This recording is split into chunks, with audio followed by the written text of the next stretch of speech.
ఇక వైసీపీ చేసిన అరాచకాలకు ప్రజలు గుణపాఠం చెప్పాలని బాలకృష్ణ పిలుపునిచ్చారు. టీడీపీ ప్రధాన కార్యదర్శి నారా లోకేష్ యువగళం పాదయాత్ర ముగింపు సభలో ఆయన మాట్లాడారు. వైసీపీ నాయకులు భూములు కబ్జా చేశారని తెలిపారు. ఉచిత పథకాలకు ప్రజలు మోసపోవద్దని హితవు పలికారు. మరోసారి వైసీపీ అధికారంలోకి వస్తే ప్రపంచ పటంలో నుంచి ఆంధ్రప్రదేశ్ కనుమరుగవుతుందని హెచ్చరించారు. వైసీపీ పాలనలో సామాజిక న్యాయం కనుమరుగైందని ఆవేదన వ్యక్తం చేశారు. సైకో జగన్ రాష్ట్రం మొత్తాన్ని సర్వనాశనం చేశాడని బాలకృష్ణ తెలిపారు. ఓటుతో భవిష్యత్తును మార్చుకోవాలని పిలుపునిచ్చారు. ప్రజలు ఉద్యమంగా ముందుకొచ్చి జనసేన టీడీపీ కూటమిని గెలిపించాలని కోరారు.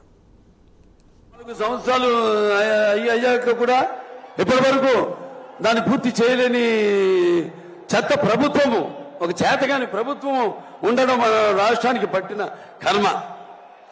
అలాగే అధికారంలోకి వచ్చాక ఈ 4 ఏళ్లలో వాళ్ళు చేసిన అప్పులు 10 లక్షల కోట్ల రూపాయలు.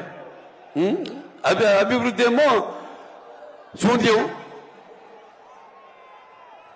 అలాగే ఇక మనం చూస్తే ధరలు ఆకాశానికి కట్టుకుంటున్నాయి.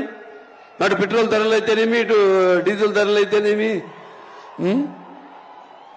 ధరలన్నీ కూడా ఆకాశానికి అంటుకుంటున్నాయి. మరి వీళ్ళ అధిక పరిపాలన మాత్రం ఈ యొక్క డ్రగ్స్ మాఫియా, అలాగే ఈ యొక్క గంజాయి పండించడంలో మాత్రం మొదటి స్థానంలో ఉన్నాం మనం, ఆంధ్ర రాష్ట్రం.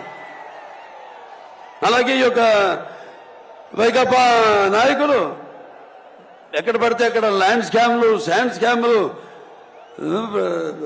కోట్ల రూపాయలు దోచుకుంటున్నారు. అలాగే ఇక మన 5 కోట్ల తెలుగు ప్రజల యొక్క కళల రాజధాని అమరావతి